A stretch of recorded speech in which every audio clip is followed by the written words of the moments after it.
નમસ્કાર દોસ્તો, અમારી ચેનલમાં તમારું હાર્દિક સ્વાગત છે. આજની લવ સ્ટોરી. હું સુરત શહેરની એક શાળામાં શિક્ષિકા તરીકે કામ કરતી હતી. મારું જીવન ખૂબ જ સરળ અને નિયમિત હતું.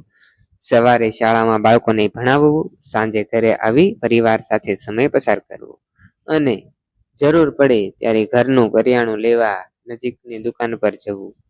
આ મારી રોજિંદી જિંદગી હતી. અમારા વિસ્તારની એક જાણીતી કરિયાણાની દુકાન હતી. તે કિશોર શેઠ ચલાવતા હતા. તેઓ સફળ વેપારી હતા અને તેમના મીઠા સ્વભાવને કારણે આખા વિસ્તારમાં લોકપ્રિય હતા. હું લગભગ દરરોજ તેમની દુકાને જતી, કારણ કે ત્યાં સારી વસ્તુઓ મળતી અને ગ્રાહકો સાથે પણ ખૂબ જ સન્માનથી વર્તન કરવામાં આવતું. શરૂઆતમાં અમારી વચ્ચે માત્ર ગ્રાહક અને દુકાનદાર જેટલો જ સંબંધ હતો, પરંતુ સમય જતાં અમારી વચ્ચે વાતચીત વધવા લાગી. જ્યારે પણ હું દુકાને જાઉં ત્યારે કિશોર શેઠ મારા દિવસ વિશે પૂછતા, શાળાના બાળકો વિશે પૂછતા અને જાણતા અને હંમેશા હસતા ચહેરે મારી સાથે વાત કરતા. તેમની આ સાદગી અને સંભાળ રાખવાનો સ્વભાવ મને ગમવા લાગ્યો. સમય ધીરે ધીરે પસાર થતો ગયો અને અમારી મુલાકાતો તો નિયમિત બનતી ગઈ અને હવે હું માત્ર ને માત્ર કરિયાણું લેવા જતી નહોતી, પરંતુ તેમની સાથે થોડી વાતો કરવાની પણ રાહ જોતી હતી. કિશોર શેઠ પણ મારા આવવાની રાહ જોતા હોય એવું મને ઘણીવાર લાગતું. એક દિવસ ભારે વરસાદ પડી રહ્યો હતો અને દુકાનમાં સામાન્ય દિવસો કરતાં પણ ઓછી ભીડ હતી. હું મારી જરૂરિયાતની વસ્તુઓ લેવા પહોંચી. વરસાદને કારણે આસપાસ બહુ જ શાંતિ હતી અને દુકાનમાં પણ બહુ ઓછા લોકો હતા. કિશોર શેઠે હંમેશાની જેમ સ્મિત સાથે મારું સ્વાગત કર્યું અને પૂછ્યું કે શાળામાં બધું સારું ચાલી રહ્યું છે ને? અમે થોડો સમય વાતો કરતા રહ્યા. એ દિવસે તેમની આંખોમાં કંઈક અલગ જ લાગણી દેખાઈ હતી. થોડા સમય પછી તેમણે ખૂબ જ શાંતિથી મને કહ્યું કે મને છેલ્લા ઘણા મહિનાઓથી તેઓ માત્ર એક ગ્રાહક તરીકે નહીં, પરંતુ પોતાના દિલની ખૂબ જ ખાસ વ્યક્તિ તરીકે જોવા લાગ્યા છે. તેમણે કહ્યું કે મારી સાદગી, મારી મહેનત અને મારા સ્વભાવે તેમના દિલમાં મારા માટે ખાસ સ્થાન બનાવી લીધું છે.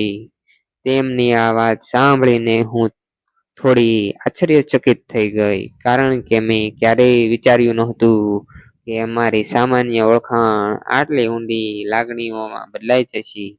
પરંતુ જ્યારે મેં મારા પોતાના દિલની અંદર ઝાંખી કરી, ત્યારે મને સમજાયું કે તેમની સાથોની વાતો, તેમની કાળજી, તેમની હાજરી તેમના મારા માટેના ખૂબ જ ખાસ બની ગઈ.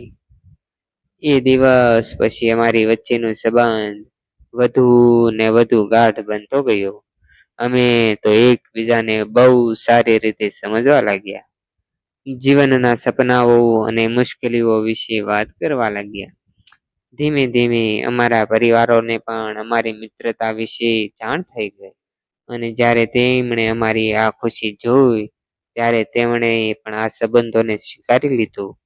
થોડા સમય પછી કિશોર શેઠે મારા પરિવાર સામે ખૂબ જ સન્માનપૂર્વક લગ્નનો પ્રસ્તાવ મૂક્યો. બંને પરિવારોની સંમતિથી અમારા તો લગ્ન નક્કી થયા. લગ્નના દિવસે મને એવું લાગતું હતું કે જીવનની સૌથી સુંદર ભેટ મને મળી ગઈ છે.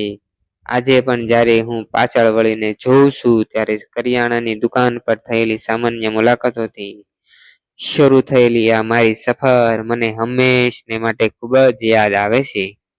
એક શિક્ષિકા અને એક વેપારી વચ્ચે જન્મેલો વિશ્વાસ, મિત્રતા અને પ્રેમ આખરે આખા જીવનભરના સુંદર સંબંધમાં બદલાઈ ગયો. પ્રેમ ઘણી વખત અચાનક અને અનોખી રીતે આપણા જીવનમાં પ્રવેશ કરે છે અને મારી જિંદગીમાં પણ એ જ રીતે પ્રવેશ કરીને સામાન્ય મુલાકાતથી શરૂ થઈને સુંદર પ્રેમ કથા બની ગઈ. જો મિત્રો તમને અમારી વિડીયો ગમતા હોય તો ચેનલને લાઈક કરો, શેર કરો અને સબસ્ક્રાઇબ કરો. થેન્ક યુ દોસ્તો.